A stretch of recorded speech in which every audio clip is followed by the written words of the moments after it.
In the early 1990s, several young women disappeared in Ontario.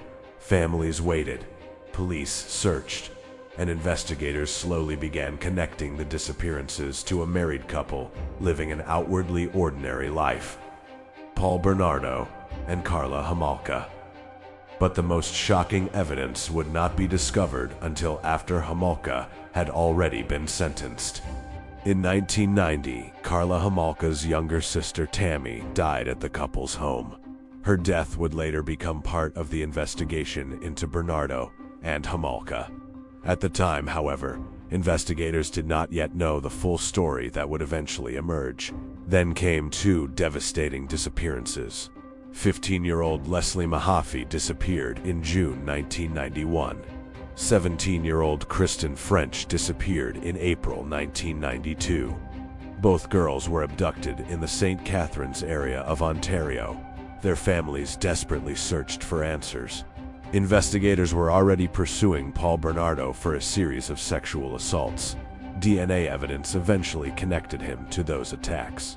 As the investigation expanded, police began looking closely at Bernardo and Homolka. The couple's home became increasingly important to the case. Police eventually found evidence connecting Bernardo to the murders of Mahaffey and French. But prosecutors faced a difficult decision. They believed Homolka could provide evidence against Bernardo, so they negotiated a deal with her. In 1993, Homolka pleaded guilty to 2 counts of manslaughter.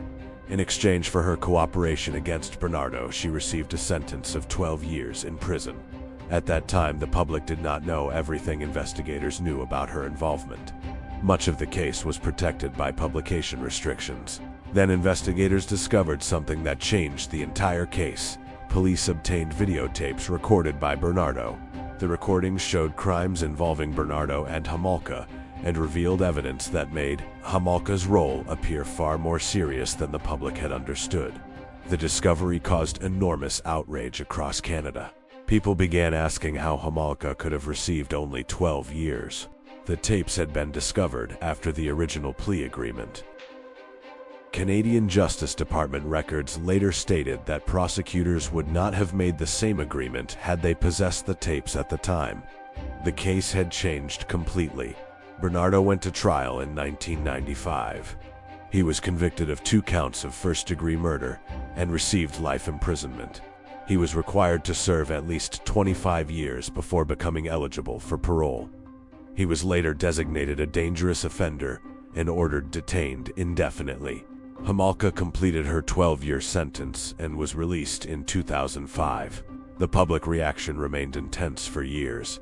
The case raised difficult questions about plea bargaining, evidence, publication bans, and how prosecutors should handle cooperation from someone accused of serious crimes.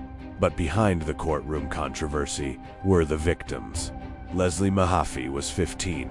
Kristen French was 17. Tammy Homolka was 15. They were not just names in a criminal case.